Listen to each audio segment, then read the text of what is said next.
en compagnie du président de la Ligue Corse, réélu en novembre dernier, membre du bureau fédéral et du comité de la Fédération française de rugby. J'ai nommé Jean-Simon Savelli. Jean-Simon, bonjour. Bonjour Jérôme, content Euh, de te voir. J'aurais ben préféré que oui, ça soit j'aurais préféré que ce soit en présentiel, mais bon, en visio, c'est bien aussi. ce n'est que partie remise, soyons-en sûrs.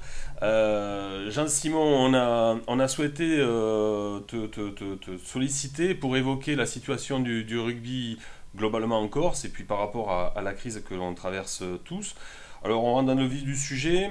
Lors de ta réélection, puisque tu es un président réélu, tu as évoqué quatre objectifs, quatre enjeux majeurs. Je les cite: développer le rugby à l'école, renforcer l'implantation du rugby sur le territoire, crédibiliser la Ligue auprès des partenaires institutionnels et développer la pratique du rugby féminin. C'est un gros programme, ça, hein. Je dis toujours que nous sommes une petite ligue, mais une ligue ambitieuse. Et il faut se payer pour cela, il faut s'en donner les moyens. Il est vrai que nous, sur l'île, le rugby marche, on va dire, entre guillemets, très bien, malgré le Covid. Notre objectif, c'est, comme tu le disais à juste titre, renforcer le rugby dans les écoles. C'est la raison pour laquelle je me permets aujourd'hui de te dire que malgré le Covid ou la Covid, nous sommes la ligue, l'une des ligues qui avons augmenté au nombre de licenciés à hauteur de 5,8%. J'en suis très très heureux et très content. Mais nous devons ce travail au déploiement des CTC mis en place par la Fédération française de rugby, notamment par son président Bernard Laporte. Nous avons la chance d'avoir deux CTC pour la Corse, un qui est basé en Corse du Sud et un qui est basé en Haute-Corse. Ces CTC sont accompagnés des CRT. Nous en avons deux. Donc en réalité, la Corse est divisée en quatre, avec quatre mottes. Nous avons un CTC, donc, comme je disais tout à l'heure, en Haute-Corse, avec un CRT et la même chose en Corse du Sud. Nous avons pu, avec un travail qui a été bien porté par tout l'ensemble du comité directeur que j'ai la chance de présider. Et nous avons signé une convention avec Madame la rectrice de Corse pour pouvoir accéder dans les écoles. Ce qui représente 600 écoles en Corse et ce qui représente, je pense, 2000, un peu plus de 2000 gamins. Donc, ça commence à porter ses fruits et nous sommes très satisfaits de cela. C'est une étape importante pour le rugby corse. Alors on a vu aussi que récemment le rugby corse a accueilli la Coupe du Monde, le trophée Webb Ellis, c'était en septembre dernier. Plus récemment encore un match international avec les U20. Bon, on sent quand même qu'il y a une vraie dynamique, hein, autour du rugby corse. Ça, on va dire c'est ce que j'appellerais le renforcement avec les institutions civiles et politiques. Si on veut être reconnu, il faut leur montrer que le travail est fait.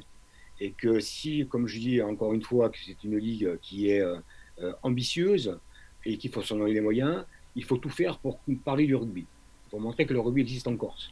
Il faut penser que le rugby est partout en Corse et qu'il commence à rentrer dans les têtes, dans les mœurs. Alors, je ne veux pas prendre la place d'un autre sport, bien au contraire, mais être solidaire et surtout être complémentaire. Avec un diagnostic qui a été fait avec tous les clubs, nous avons la possibilité, nous avons l'envergure et le potentiel avec nos seniors, si tous les clubs se mettent d'accord, de monter une équipe pour jouer, et je pèse mes mots, en fédéral 1. Tu as dit qu'il y avait raisonnablement de la place donc pour 15 clubs sur l'île, avec notamment l'objectif de créer un club qui serait un peu un club vitrine et qui pourrait évoluer en Fédéral 1. Est-ce que tu peux nous en dire un petit peu plus à ce sujet-là? Oui, quand je dis 15 clubs, je le maintiens, parce qu'il y a la possibilité de le faire.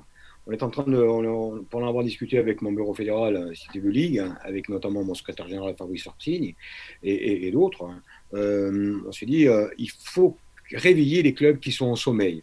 Je pense pour cela au club de Propriano, on est en train de relever, au club de Cargèse. Il y en a un d'ailleurs qui s'est créé qui s'appelle Isola 15 et qui marche très très bien. sur la région de Porto Vecchio, et Corté avec l'université, et puis c'est le centre de la Corse, on pourrait faire beaucoup de choses avec. Et ensuite, ce qu'on voudrait faire, c'est créer un partenariat entre les clubs corses pour que le club phare ressorte naturellement, pour que nous puissions avoir l'ambition, l'envie elle y est, mais de créer une équipe, on va dire une équipe, une sorte d'équipe corse en senior, pour que nous puissions évoluer et en Fédéral 1. Sincèrement, je pense que la Corse a et peut évoluer dans ce championnat de Fédéral 1. D'autant que nous avions, il y a quelques années de cela, une équipe phare qui a disparu malheureusement et qui est repartie, qui s'appelle Bastia 15, que tu connais, et qui a évolué en Fédéral 3, qui avait de bons résultats. Et puis après, malheureusement, il y a eu des petits problèmes qui ne sont pas au fait de la Ligue et qui ne me regardent pas, mais bon, Bastia a remonté, elle marche très très bien, en quatrième, troisième série, et je crois qu'ils sont en deuxième série.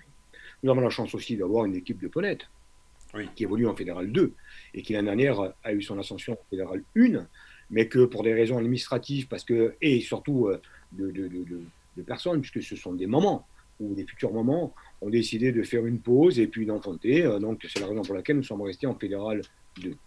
Après, c'est vrai que tous les clubs marchent bien. Les clubs marchent avec, comme Ajaccio, par exemple, qui sont en promotion d'honneur et qui ont cette possibilité aussi de monter en Fédéral 3, parce que c'est une équipe soudée, c'est une forte. On a l'équipe de Luciane qui évolue au championnat de France et qui depuis 2 ans perd ou en demi-finale ou en finale. Donc, je veux dire, nous avons un beau potentiel de jeunes et surtout des clubs qui sont bien structurés, qui commencent à bien structurés, d'autant que depuis pas mal de temps, nous n'avions pas d'infrastructure sportive. Aujourd'hui, pratiquement toutes les villes l'ont, et nous avons les instances politiques qui se mettent en quatre, on va dire, pour avoir ou confectionner ou réhabiliter des belles structures. Voilà. Et surtout, on a inscrit notre poste, tous nos clubs, et dans l'évolution des programmes qui ont été donnés, nous l'avons inscrit dans notre poste. Alors, on sait tous que la période actuelle est compliquée, que financièrement tous les clubs sont impactés. On imagine bien que quand on est sur une île et qu'on vient jouer sur le continent, c'est forcément aussi un sujet d'actualité. La fédération prend en charge, je crois bien évidemment, une partie des déplacements et des réceptions des équipes qui se déplacent en Corse. Mais est-ce que le sujet financier aujourd'hui prête à inquiétude dans ton bureau? Un petit peu quand même, parce qu'avec les restrictions dues à la Covid que la fédération a, les sponsors, le manque de rentrée avec les recettes en moins, avec les organisations des tournois de destination, de la Coupe du Monde, etc. etc.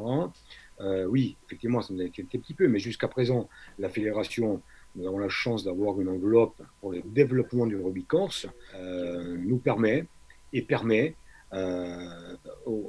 des matchs sur la région PACA. Nous sommes engagés en championnat de France et nous partons tous les week-ends, nous recevons tous les week-ends. Nous nous servons de cette enveloppe pour rembourser aussi les équipes qui viennent à hauteur de 2600 euros. Et on arrive à équilibrer cette enveloppe avec tous les matchs que nous avons. Alors, évidemment, on parlait de la crise, comment ne pas l'aborder. Je crois savoir que tu as émis une idée, comme quoi si les championnats ne reprenaient pas, enfin si les compétitions ne reprenaient pas, puisque tout le monde évoque la possibilité malheureusement d'une nouvelle saison blanche, même si on espère tous l'inverse, c'est quand même assez compromis a priori. D'ailleurs, ton avis à ce sujet-là, avant d'aller plus loin? Alors, actuellement, nous sommes en stade 3. C'est les simulations de jeu avec des passes. Si au 15 février, nous avons la possibilité de reprendre l'entraînement en phase 4, c'est-à-dire avec contact, nous aurons la possibilité de reprendre le championnat sans aucun problème, comme tout le monde. Dans le cas où on aurait ce problème, l'idée, on a soumis une idée en comité directeur, chez nous à la Ligue, de faire un championnat corse de manière à ce que les jeunes puissent jouer entre eux, et à ce moment-là, on resterait, on va dire, en vase clos sur l'île, où je pense qu'il y a moins de problèmes que sur le continent, mais ça nous permettrait quand même d'organiser un championnat avec un prix au bout. Mais ça nous permettrait à ce que les jeunes puissent continuer à jouer la balle ovale et s'épanouir sur un terrain de rugby.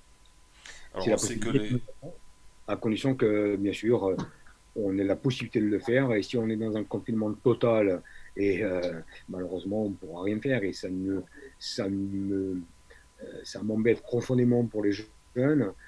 Et à côté de ça, je suis quand même un petit peu satisfait à aujourd'hui parce que nous avons encore la possibilité de jouer dans les écoles parce qu'apparemment les écoles ne seront pas fermées.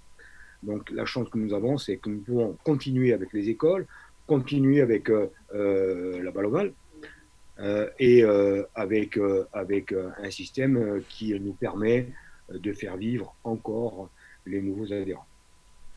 Alors, on a bien vu, on a bien compris que pour toi, les jeunes, c'était un axe de développement principal. Et je crois que récemment, tu as mis en place une carte santé. Est-ce que tu peux nous en dire deux mots, s'il te plaît? Oui, nous avons été visités par une société qui s'appelle Miloé. Miloé, qui est une société qui s'est créée en Corse et qui crée un pass santé.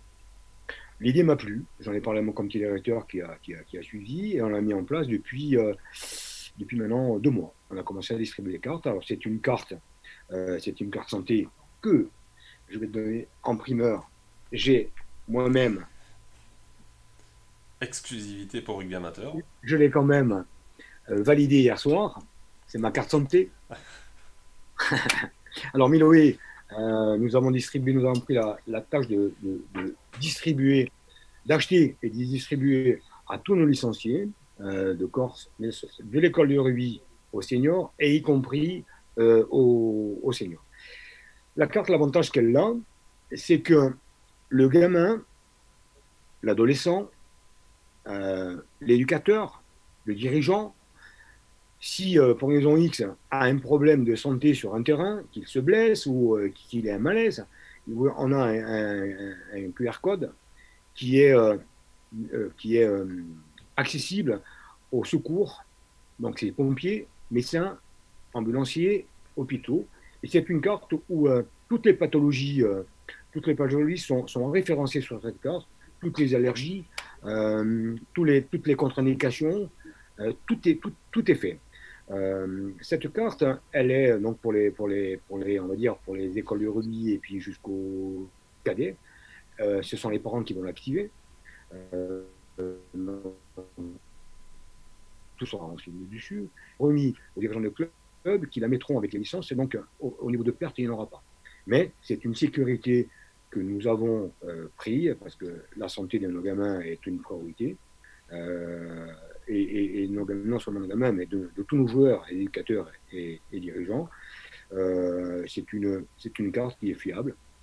C'est une carte qui est recommandée dans tous les sports, non pas que dans le rugby. Je pense que tous les sports vont y adhérer, vont la récupérer. Et c'est une bonne, on va dire, c'est une bonne initiative au niveau de la Ligue que nous avons pris pour tout le monde. Bon, eh bien, écoute, c'était un tour d'horizon Je voudrais bienvenu, je crois. Oui. je voudrais te dire que les CTC vont accompagner toute la structuration de clubs. Les CTC vont accompagner, tu m'entends? Oui, très bien. Voilà, les CTC vont accompagner la structuration des clubs et c'est un enjeu que nous avons mis dans notre poste. Le message est passé. Donc, comme je le disais, c'est vrai que ce tour d'horizon sur le rugby corse, bah, il nous tenait à cœur parce que, évidemment, que peut-être qu'on n'en parle pas assez, mais sur rugby amateur, en tout cas, on suit de près l'évolution des clubs puisque certains se manifestent en envoyant des informations, des actualités sérieuses et décalées, bien sûr. Et donc on est bien content d'avoir partagé ce moment-là avec toi. Tu as peut-être un dernier mot à faire passer à la communauté rugby amateur ou à la communauté du rugby corse? Alors, rugby amateur, sachez que vous serez toujours les bienvenus, on parle du continent, en Corse, pour faire des stages, pour entretenir le lien rugbystique avec une île qui n'est pas très loin.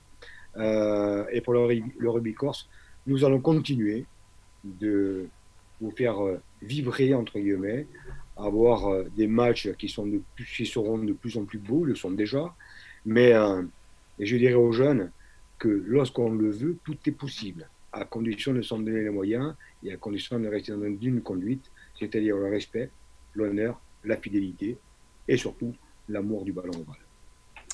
On va terminer sur ce beau message et sur ces belles valeurs. Jean-Simon Savelli, merci beaucoup d'avoir accepté notre invitation sur Rugby Amateur encore une fois.